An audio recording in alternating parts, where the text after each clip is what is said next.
Order online at picassospizza.net.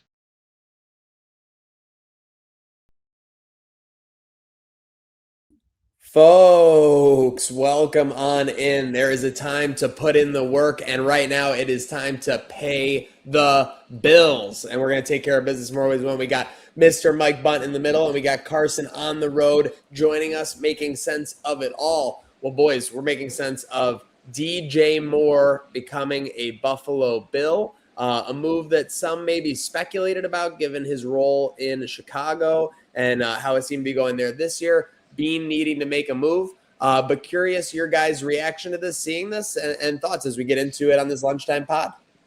Yeah, I love the move. The Bills needed a number one type receiver to bring in. I know that Moore's not coming off the best season. He's 28, going to be 29 in April, coming off a season where he had less than 700 yards, only 50 receptions. But if you look at the Bills roster right now, they had arguably the worst receiving core in the NFL last year. A lot of the available options were gonna be costly. You look at A.J. Brown, there's questions with him being 29 years old. Mike Evans is going to be 33 years old this year. A lot of people think he might get around $20 million. Missed half the games last year. Alec Pierce will be pricey. Rashid Shaheed and Romeo Dobbs are not really top-level guys and are going to be paid upwards of $15 million per year. So you get a proven guy who's been in the league for 1,000-yard seasons, and you hope that pair him up with Josh Allen, give him a bigger role, and that he can kind of take off. He's known for being a separator, and I think this is worth the risk. I know people are going to complain about the price tag of giving up a second-round pick, but that's what sometimes you have to do to get guys like this.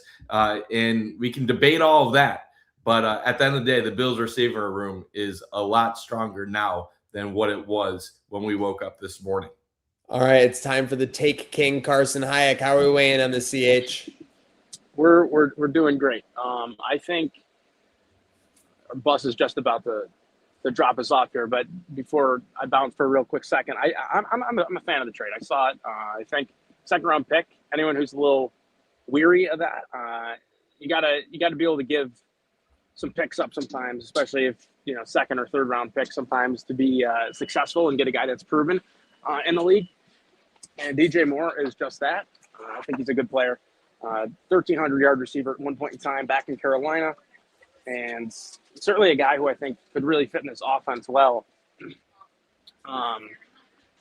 Has some time with Joe Brady back in the past. Thank you so much. Have a great day. Well, thanks the bus driver on the way out to mid-pod. I mean, is there nothing that this guy can't do? It seems to be like people are penciling DJ Moore into the number one deep receiver slot for Josh Allen. He's going to be our number one guy, without a doubt. Outside guy, good route runner, can stretch the field vertically too. Maybe not what he used to be, but you look at a team like Chicago, they're loaded with talent. Luther Burden, Odunze, Colston Loveland, they're stacked. And the way that they do things over there, I think, is a little different than how we do things. DJ Moore, obviously, with the past that he's had, a guy that's well respected in the league, and definitely a fan of this trade. I think without a doubt, he becomes our number one, and outside, certainly our best wide receiver. I like that. Yeah, I mean, for me, it's exciting. I mean, we talked about needing a weapon for Josh Allen. At the end of the day, yes, like there's going to be some part of this that isn't going to feel good, whether it's the compensation we're giving back, whether it's the way that, we're paying DJ Moore. It seems to be like there's a lot of pain points around this deal, Bunty. People wanted a weapon. People talked about how we had to improve that receiver room. Bean goes out and does that, and I don't want to overspeak for the feedback out there, but it seems like there's a lot of negativity surrounding this deal early without even, letting the dust settle. Yeah, there is. If you look on social media now, I think the average Bills fan is probably going to be a little bit more positive about this move than your person posting on Twitter or X or whatever you want to call it. But there is some negativity right now, and I think some of it is justified and some of it isn't. There is risk involved. You are paying DJ Moore $24.5 million per year. Now his actual salary cap hit is going to be much less than that this year. But you look at it, he is going to be 29 years old. He is coming off the worst statistical season of his career. And there's questions of, is he still that number one guy? And then on top of it, you give up your second round pick that could have been used for double dipping with another receiver or somebody else that could be a contributor on your defense. And there's a lot of people that are going to be upset about that. Now, my counter to that is, if you didn't use your second round pick, now what would you have been better off not going for DJ Moore? And say you don't get DJ Moore, the trade doesn't happen. Are you better off spending $20 million on a 33-year-old Mike Evans? Are you better off spending 25 plus million on Alec Pierce? I love that idea, but a lot of Bills Mafia hated that idea too. And I just think there's a lot of miscalculations from people on the cost of acquiring talent like this. Even Mike Evans. So I want to put a pin in that real quick, though. So, because I know it's early, this deal really only happened about an hour ago. What's the biggest what's the biggest misconception that you're seeing? Because there has been a lot of feedback. There has been a lot of reactions. What's the biggest of them all that's sticking out to you as far as a potential misconception amongst the fan base by how they're reacting to this deal?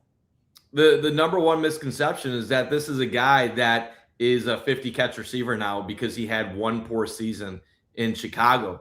The Bears were basically doing everyone eats last year. They had drafted Luther Burden and Rome Odunze in the first round in recent years. So Rome Odunze, top 10. So they've had high-level talent. You have tight ends in Cole Kmet, and then you have your first-round pick tight end last year. Like they were wanting to spread the ball around. And yes, DJ Moore is a great talent, but it's about what your role is in Chicago versus what your role is going to be in Buffalo. It's the reason why I was able to easily predict that a guy like Elijah Moore was not going to cut it with the Bills last year. Because in Cleveland, Elijah Moore is a number 2 receiver getting 60 receptions. And then everyone thinks, well, in Buffalo, if he has Josh Allen, he's going to do a lot more than that. Well, the issue with Elijah Moore going from Cleveland to Buffalo is he goes from being a number 2 receiver in Cleveland to being a number 4, number 5 receiver in Buffalo. He was never going to be able to have the same production. For DJ Moore, it's quite literally the opposite of that. Not saying that DJ Moore wasn't one of their top receivers, but when you're splitting the ball with Burden and Odunze and Kmet and like I said, their other tight end, he was just one of several there. In Buffalo, where we lack high-end receiver talent, DJ Moore immediately becomes your number 1 receiver. Now, Shakir might get more volume potentially than DJ Moore, but Moore is going to be the guy in Buffalo. So if he's one of 5 guys in Chicago and he gets around 50 catches, I could easily see him going 70-plus receptions this year for closer to 1,000 yards in Buffalo. So I think the misconception is that the Bills gave up a second-round pick for a declining asset that's not going to be able to put up big numbers anymore. In Buffalo, we saw what Brandon Cooks looked like when he came to play with Josh Allen. Yes, he had problems with drops. Yes, he had his own issues. But people thought Cooks was cooked before he came to the Bills. And then what did we see? He was running wide open half the time. So spare me, Bills fans, saying that DJ Moore doesn't have it. He's 29 years old. They brought him in because he's the guy. If they didn't believe he was the guy, they wouldn't have given up a second-round pick for him. We got our guy Carson back in the mix. Speaking of which, make sure you keep Picasso's Pizza in your mix, whether it's a Sabres game like tonight or the weekend coming up. Picasso'sPizza.net, the best pizza in Western New York. Carson, we were just talking with Bunty, the fan reactions, some of the misconceptions. Do you think that DJ Moore can still achieve like the top of his physical game and still have a little room to peak here in this Bills portion of his career?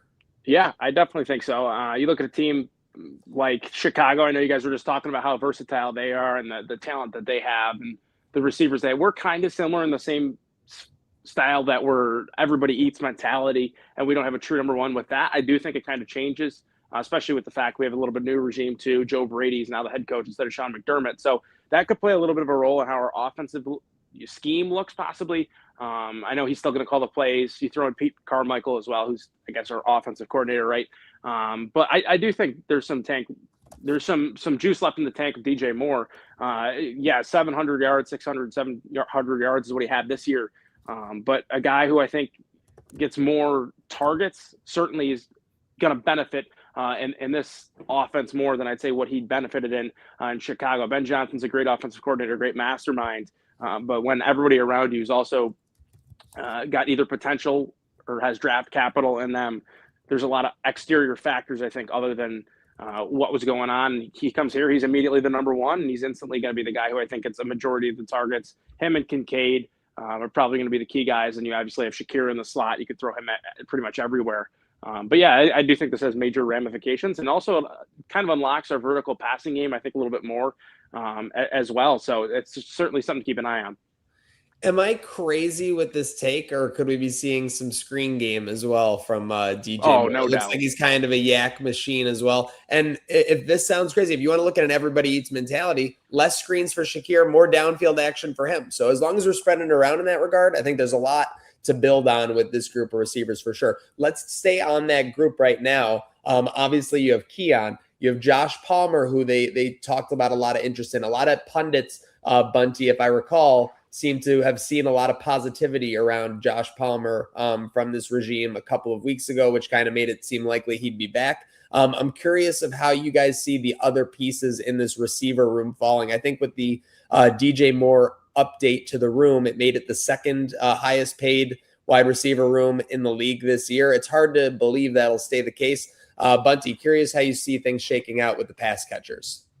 I mean, I think it's a very average room. I don't think it's great by any means. Your number one receiver is going to be 29 years old with his best years in the past.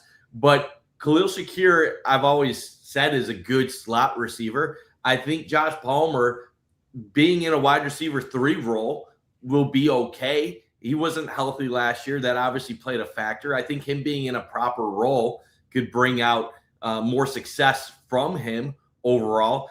Will Keon be back? Who knows? If they can get there was talk that the Bills are trying to get a day 2 pick for Keon Coleman. Now that seems like a crazy ask to me. Like, I don't think they're going to get that. But if they have something in the works where maybe they know they could get a 3rd round pick back or a 4th round pick, maybe that's why they were willing to give up the 2nd round pick, because they know that maybe something is already in the works for Keon Coleman. If that's not the case, Keon could still fit into being wide receiver 3 or wide receiver 4.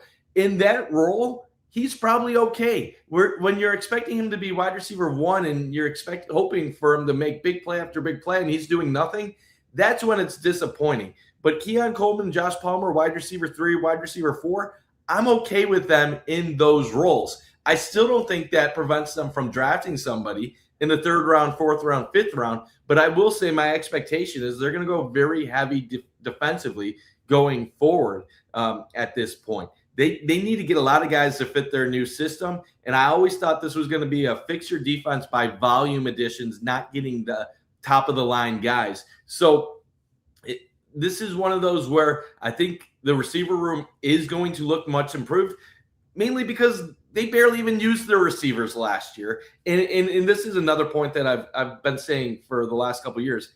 We had to start acknowledging that Dalton Kincaid is essentially a receiver. On this team, he's a receiver. And yes, he gets a tight end label.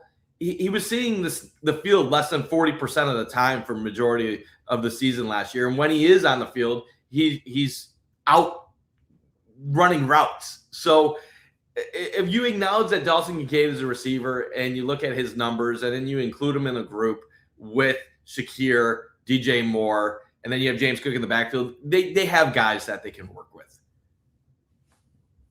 Oop, Carson, you got muted. There we go. I think a lot of people aren't going to like this because it's not flashy.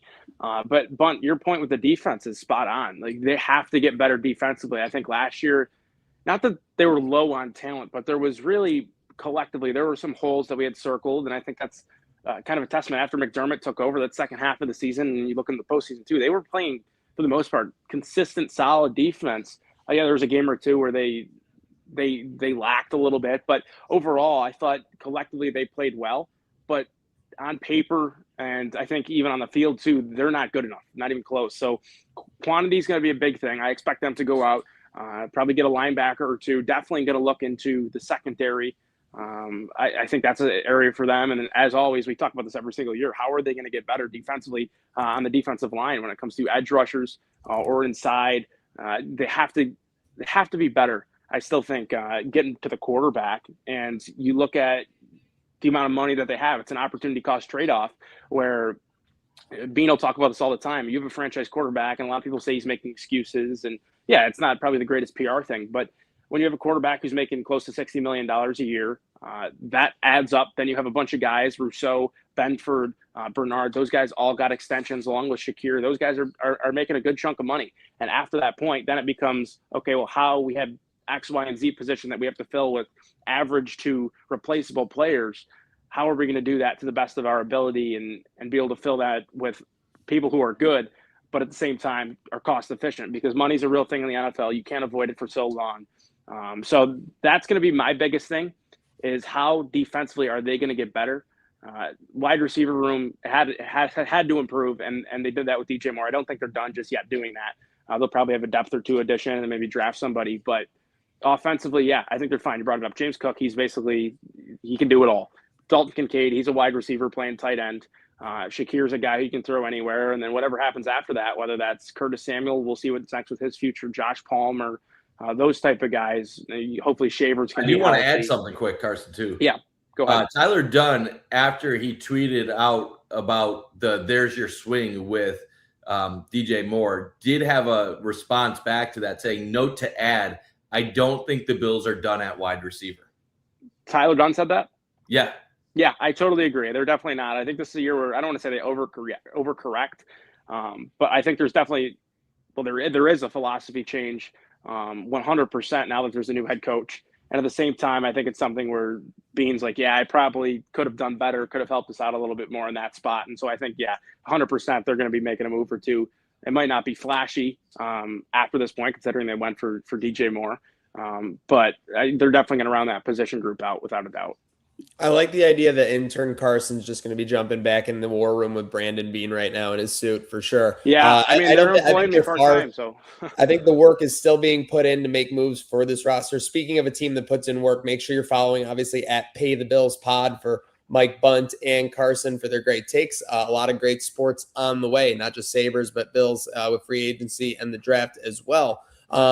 Real quick, we were just talking about the value. By the way, speaking of value, shout out all of our valuable followers, Facebook, YouTube, Instagram, Twitter, Twitch, everyone following along. We got Jamal, Kayla K, Ian Henry, Emerald Dash, Bryson, KT Peterson tuning in on Instagram. We talked a lot about McDermott being when they would bring back, your Poyers and Trey White's continuity, being able to work with guys again. So a point that we're obviously seeing come to surface with DJ Moore are the 2 years that he had in Carolina and how they were able to produce during then. I'm curious if you guys, now I know it's only been about 90 minutes since the trade, think that's being undersold or oversold? Because in my opinion, I don't think there's anything stronger in the world of professional sports than continuity with someone you've worked with before, Bunty.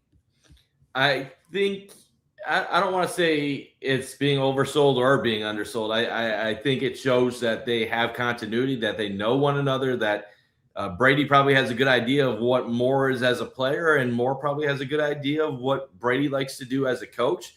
And both of them probably have a feel for how this could work out for one another. It's clear that when you are a team like the Bills and you give up what they just gave up to get a DJ Moore, that he's going to feel wanted. He knows that he's no longer in a situation where he's just one of several guys. He's coming in to be the guy. I believe that's what every receiver wants deep down in their heart. When they come to a team, when they're part of an organization, they want to be the priority. And yes, there's only so many guys that can actually be that guy. And there's questions of, is DJ Moore still that person? But he's going into this offseason probably motivated to show people he still has it. And he's going to be excited for that. And with Brady, because he's been the offensive coordinator for Moore in the past, he knows everything that Moore will bring to the table. Now, could his skills have possibly diminished a little bit over the years? Maybe. But and I don't want to keep coming back to Brandon Cooks, but I just think Brandon Cooks is. It's worth mentioning for sure, though. In a year where everyone struggled to get open or any separation whatsoever, this guy came off the street and was running wide open multiple times. And the reason why I love that point, and then I'll bring on top of it, everybody was acting like, well, Joe Brady can't scheme receivers open. He doesn't know what he's doing. He's just running mesh. And it's like, or he does know what he's doing, and he's basically acknowledging that That's what mesh the is. receivers on his team stink. And that's why he's doing it over and over and over again. And then that's why I went into this offseason and I said, they're going to make a swing. They're going to make a home run swing. Now, some people probably don't see, like, this is the funny part. You'll have some people that'll say, kind of funny, a separate trade for another receiver on the same team. But some people say this is not a swing, that this isn't a big enough. Getting a guy with only 50 catches, that's 28. Like this ain't Stephon Diggs, where the guy is young and going to have the best years of his career ahead of him. But this is pretty close. If you ask people, is DJ Moore top 30 receiver in the NFL? Most people would say yes, not based on the numbers last year, but like overall, your casual fan would say yes overall. So I have this belief that the Bills have a plan and that they know what they can do with him. The fact that Brandon Cooks suddenly came out and was running wide open half the time shows me you get a guy 2-3 years younger with an even higher upside, that you're working with something. And this isn't just about can DJ Moore, because this is the problem I have often. People will say, well, DJ Moore is never going to be a 100-catch, 1,400-yard receiver with 10 touchdowns. They don't need him to be a 100-catch, 1,400-yard receiver. I was going to say, do those even exist anymore? I mean, there's a few, but there's like when people are talking about receivers, they'll be like, oh, you got to be aggressive. You have to get a number one. And then when they're talking about number ones, they're talking about like Jamar Chase and Justin Jefferson, as if like there's 30 of those in the league. There's like a handful of those guys. And then the other 25 plus teams in the league are happy to have a DJ Moore, are happy to have a Jalen Waddle or guys of that caliber. So if DJ Moore can get you 70 plus catches for 900 plus yards, and then you have Shakir continue to get his 70 plus and get you 800 plus yards, and you have Palmer as a 3, you have Dalton Kincaid getting his 50 to 60 plus catches and getting you 500, 600, 700 yards. That's going to be how you move the ball around. Maybe you add in another speed guy to take chances on the field. You implement Cook in the running game, and that's your offense. And you're going to score 28 points a game. You're going to be effective, and that's how you win in the NFL. I would love a Justin Jefferson, but those don't grow on trees. And I just think there's a very big misconception between what is realistic and what's not realistic. Yeah, and if you get one of those guys that you were mentioning too, like a Chase or Jefferson, or you put somebody like that, we saw it happen with Diggs. Have fun having a good defense, because it's not going to exist. The Bengals struggle with this year in, year out. They have this huge skill gap where their top guys are really, really elite, and then defensively they couldn't stop a thing, right? So it's all weighing what you prioritize, I think, from a managerial perspective. And right now, the DJ Moore move signifies, hey, we need to get better at wide receiver. We did just that. We're going to do it in a way, though, where we can still afford some guys that can help us out on the back end defensively. And I do think he's going to be fine. You look at the passing offense last year. Yeah, it was inconsistent. They weren't world beaters by any means, but at the end of the day, I thought the passing offense was good enough at times for us to still be a Super Bowl team. You look at the past 2 years, it's arguably the two closest times that we've been to the Super Bowl throughout this whole everybody eats mantra. And you look at the run game, it's been one of the best, if not the best, rushing attacks in the NFL. So the way that they do things, there's several different ways that you can be effective. And I think the Bills were trendsetter in the fact with heavy personnel. We saw it. They brought in Alec Anderson, Gilliam, those type of guys. We saw that started to become a trend in the NFL. Teams started to come out heavy personnel. The Bills were on that before a lot of teams were. And also the fact that they've used certain concepts like mesh, They run that a lot. They love a lot of easy concepts that allow either pick plays, screens, things like that help receivers who might not be elite get open a lot easier, thus creating a more effective passing offense. So, yeah, I think DJ Moore makes everything a lot easier collectively on the wide receivers and Josh Allen. We're winding down here on our lunchtime pod. Shout out everybody tuning in with us. Shout out the panel joining me, Bunty and intern Carson as well. I fired this out on socials, and by the way, I definitely hope they're not done at wide receiver. I wasn't as sure that something was going to happen as Bunty, but I definitely thought Bean is GMing for his job at this point, so I don't think any stone unturned would be surprising. How much does the Curtis Samuel experience of this all kind of weigh against the happiness of bringing in the DJ Moore? Because I feel like if Curtis Samuel was just, like any other receiver who hadn't previously played under Joe Brady and with Carolina, that this would be maybe looked upon a little bit more positively from a knee-jerk reaction since Carson. I saw you kind of grinning at that. You think I might be up to something? No, I'm laughing because I'm a huge Curtis. I'm in the top percentile. I'd say top 5 percentile of Bills Mafia.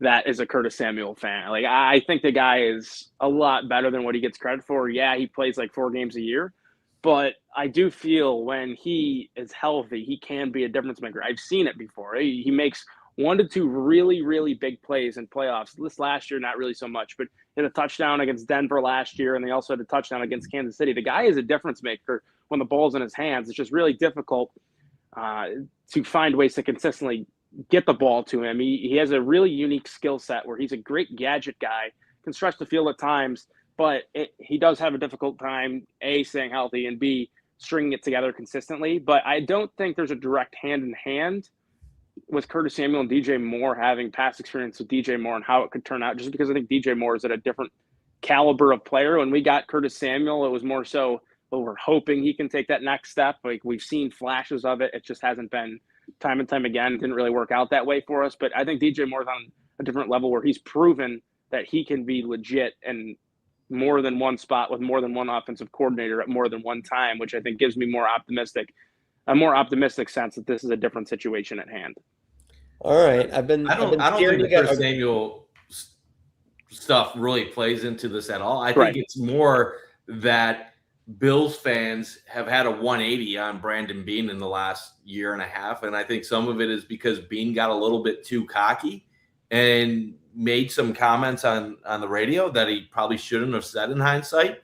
And then I also believe that people kind of turned on him. There for several years, the heat was on Sean McDermott, and Beane was fine, and McDermott was the problem. And then Beane makes comments to a local radio station. Suddenly Beane's the problem, and McDermott's the one coaching up this lackluster roster. And I think this past year that was probably the case. But the years before it, I don't really agree with that. And people forget how the receiver issues came to be. You have Stephon Diggs, who for 4 years is not a golden boy, but putting up great numbers. They're talking about how he's so close to Josh Allen, and he's bought into the Bills' way of doing things. And then suddenly Diggs goes off a cliff, and you have dead cap, $30+ million in dead cap. You don't have enough money to do anything significant. So Curtis Samuel is basically all you could afford at receiver that year. So you weren't able to replace your number one receiver. And what happens? Josh Allen wins an MVP. He has the most efficient season of his career. They're within one drive of going to a Super Bowl. And then what do the Bills do? They double down on that approach because it worked. And they had success with it. And the issue being made was that he doubled down on an approach that maybe he should have had the foresight to realize, I need to go back to giving Josh weapons. So he brings in Josh Palmer, another mid-level guy, thinking, okay, we had guys like Mac Hollins and these random players, and we had success. So Josh Palmer is better than Mac Hollins. We'll be fine.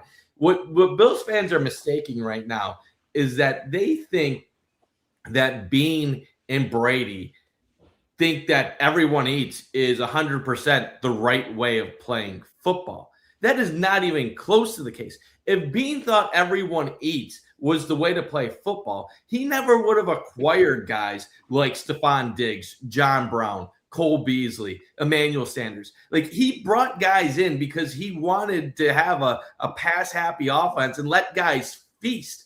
And by salary cap circumstances, he had to go the opposite direction for a year and then mistakenly doubled down on it. But you're talking about Joe Brady, who was an offensive coordinator at LSU that had Jamar Chase and Justin Jefferson.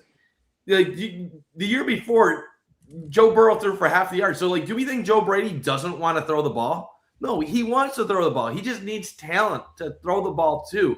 The same thing in Carolina. DJ Moore had over 1,000 yards. Curtis Samuel had one of the best years of his career. So the mistake is that fans think that all Brady and Bean want to do is throw receiver screens and run the ball. While that is more a product of, we didn't have the personnel to throw the ball downfield more, and that was the recipe towards winning the last 2 years. But given the right personnel and the right weapons, they'll adapt to fit their offense and their views around them. What I think is going to change this year, they're probably still going to run the ball a decent amount.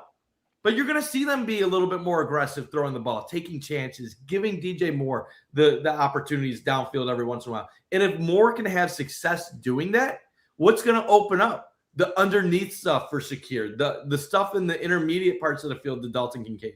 So I don't think the Bills offense needed a Justin Jefferson to get to the next level. I thought Alec Pierce could have gotten them to the next level. This is about opening things up. Now, the only risk really is if you let David Edwards and Connor McGovern walk, like they likely will, is your offensive line going to be able to hold up enough to let these guys take advantage?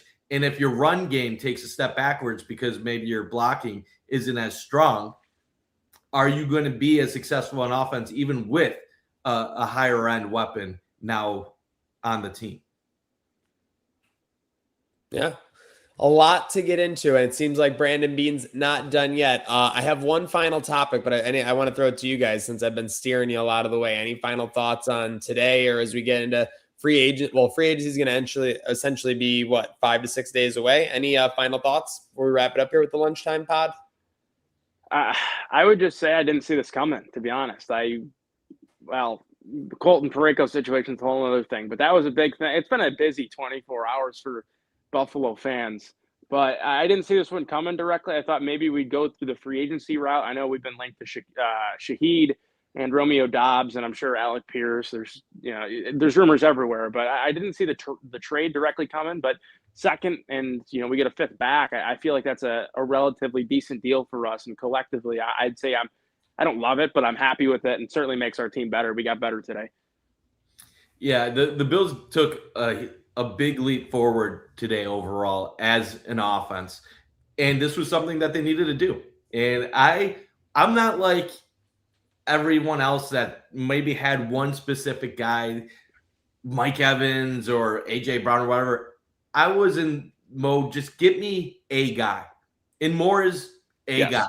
And the only thing that I have a little bit of questions for in my head is, like, you're paying Moore close to $25 million a year. Could you have taken a shot at Alec Pierce and kept your second round pick in the process for somebody that is more entering his prime? And I would have gone down the Alec Pierce route, but I think that would have been even more hated by Bills Mafia than DJ Moore. And what it really comes down to is, we had all of these years where Stephon Diggs was the focal point of the Bills offense. And I believe that most of the fan base deep down wants that type of guy in Buffalo, which is ironic because he is available. But they want that guy where 100-plus catches, where every third down situation, you feel like you can throw the ball to him. And they forget that's what led to a lot of their problems offensively, in which they became too dependent on him, that they didn't have plan Bs when that wasn't working. And that's what stopped them a lot of times in the playoffs, because Diggs' playoff production never stepped up for the most part outside of a few games. I think in this scenario, you brought in a guy that's good enough to be a guy at times, but you don't need to revolve the entire offense around him, which lets you have enough balance and different ways of attacking to be successful. And that's why I like a DJ Moore. That's why I liked an Alec Pierce. And that's also a little bit of why I was scared of a Mike Evans, because I still think that DJ Moore can give you 2 to 3 good years. I don't even know if Mike Evans, what he's going to be this next year. And a lot of people, when they originally liked the Mike Evans idea, they saw him at the spot track $13 million valuation. That's why they liked it, because they're seeing some random website showing a projection. Mike Evans is going to get $20 million. And if he misses, put a little respect on Spotrac. Come on, Spotrac's better than that. No, it's a good site, but it's routinely wrong on projections like this, because Mike Evans has had 10 1,000-yard seasons or whatever that number is. You think he's leaving Tampa Bay for a random city for $13 million? $13 million is what Tampa probably gets him at. Anywhere else, he's going to get paid. And this was my problem. Like, everybody liked the Mike Evans idea, but who's better? DJ Moore at $25 million or Mike Evans at $20 million? Now, you could say, well, you wouldn't have given up the draft pick for Mike Evans, so I get that. But then that even brings up the tier 2 stuff, and I'll be done in a minute here. You're good. The Romeo Doubs, you're going to pay $15 million for a 700-yard receiver? And I know that DJ Moore had less than that this past year, but I don't believe that's what he is. Rashid Shaheed, you're going to pay $15 million for a return man who can occasionally get deep once in a while? Like, the reason that Alec Pierce made so much sense, 6'3", runs a 4.41, 1,000-yard season.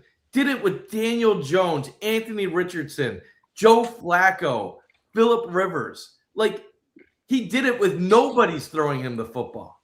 Like, if he had Josh Allen, he could have lit it up. But the truth of it is, fans didn't like him. And then A.J. Brown, a proven 1,000-yard guy. People didn't want him because they didn't want a diva in the room. So, like, if you're going to be anti-A.J. Brown, anti-Alec Pierce, anti-Romeo Doubs, anti-Rashid Shaheed, well, you got the one guy that you could actually get at, like, a fair cost. So, like, be happy. Find a reason not to complain about everything. Like, that's the moral of the story.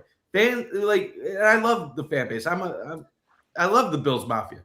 You can. I mean, you could tell the cows come home. Point out how ridiculous the reaction. Complain about literally everything. like, let's be happy. They got a good receiver today. Let's be happy. Like, DJ Moore is a legitimate number one, or even if it's a low end number one, a legitimate number one receiver. And let's see what he can do in Buffalo. This ESPN write-up is crazy of this trade. Bears grade A, Bills grade D. Oh. And literally the first line, a year ago, Brandon Beane got testy and mocked critics of the Bills' lack of wide receiver investment in a radio appearance. Literally, that's the first thing. Crazy. But thank you for tuning along with this craziness. You can't end it on that note. You can't end it on that note. Why? Because you're just going to say ESPN grades a D. This is the last thing I'll say. I don't give one. The fall. It's going to be. I don't give one crap about what ESPN grades a trade, because if you would build a roster according to the way ESPN tells you to build a roster, you'd be the worst team in the NFL. And I can't. What was it? 2 years ago when the Bills went to the AFC Championship, ESPN graded the Bills with a bottom 10 roster outside of Josh Allen, or mid-level roster. And they had their deepest run of the Josh Allen era. So I'm tired of this ESPN stuff. What happens is everybody hates on ESPN, but then they use ESPN to make all of their opinions. And then everybody on social media shares the same thing. Two years ago, nobody wanted the Bills to be a run team. But then their run offense got them the farthest they've had in the last 25 years. Nobody wanted them to run the ball a lot this year. Then James Cook gets a rushing crown. Like, the moral of the story, what social media is telling you, what ESPN is telling you, most of the time the opposite is the truth. So don't give a crap about what those outlets say. Well, just the worldwide leader in sports. Yeah, according to them. some site named Spot Track. Okay, no more joking. There's no joking about Picasso's Pizza, the best pizza in Western New York. Before I let you guys go here, though, I did have one more prompt, so I'll put your feet to the fire here. Whoever wants to take this one first. Carson, Yeah. you, I'm going to say yes. I think yes, but it leans. It's close. It's almost a push, right? Like this go either way, and that's probably why Maniac's asking it. But I do think Keon's going to be on the roster. It wasn't a great look when Terry said what he said about Keon, and I think they've tried to overcorrect it and save that situation a little bit. Joe Brady's been adamant that he's so confident and saying, best thing that ever happened to you is me becoming the head coach. But at the same time, they also are shopping him like a little bit. So I don't know. It's kind of a weird situation at hand. But I would lean towards the fact that, yes, I still think they do believe he has some upside in a rotational role. Like you said, like a wide receiver 3 or 4. I think he's fine there. He can make plays. It's few and far between. He does have talent. It's just there's some things that he's got to clean up professional-wise as far as, showing up to meetings on time, all that stuff. That's the biggest thing it seems like the front office has with him, is it's just he shot himself in the foot a little bit, and it's happened multiple times, which was the issue. It doesn't seem like there's a ton of doubt that, like, he can't perform on the field and reach the potential that he has. He had one hell of a training camp, put up some decent box score numbers in the first game against Baltimore. After that, it really kind of derailed a little bit for him. I do think he's going to be on the team. I just don't know what that's going to look like. And I think that's kind of a fair statement for a lot of people, but I would still think he's still on the team, but it's going to look a lot different for this year for him. And it's a really, really big next 6 to 8 months. I'm going to say this is a true 50-50, and I'll agree with you, Carson. He will be on the team, in my opinion, but it could go either way. When the season ended, I would have said he's a goner. When I heard the report, the Bills are looking for like a day 2 pick in return. Yeah. It's hard to believe that any team is going to give that up for him. So if the Bills are insistent on that, I don't think he'll be traded. If they lower their price and they're willing to take like a 4th or 5th round pick, I could then see that happening where he could get moved. At this point, it comes down to, is Keon ready to mature and take the next step as a person? If he is willing to commit himself and do what it takes, I like the idea of Keon Coleman potentially being a number 3 receiver on the Bills. If you have DJ Moore, Khalil Shakir, and then you still have Josh Palmer, I think Keon in a 3 or 4 role, if he's committed to earning more time, could legitimately step up. But it's all going to be up to him. And I will say, if the Bills do get a 4th round pick or better, I probably take it at this point in time. Yeah, would totally agree. I think depending on their standards, that's going to be the biggest thing on what they do with Keon. But he certainly, the potential is there. It's whether or not he can reach it.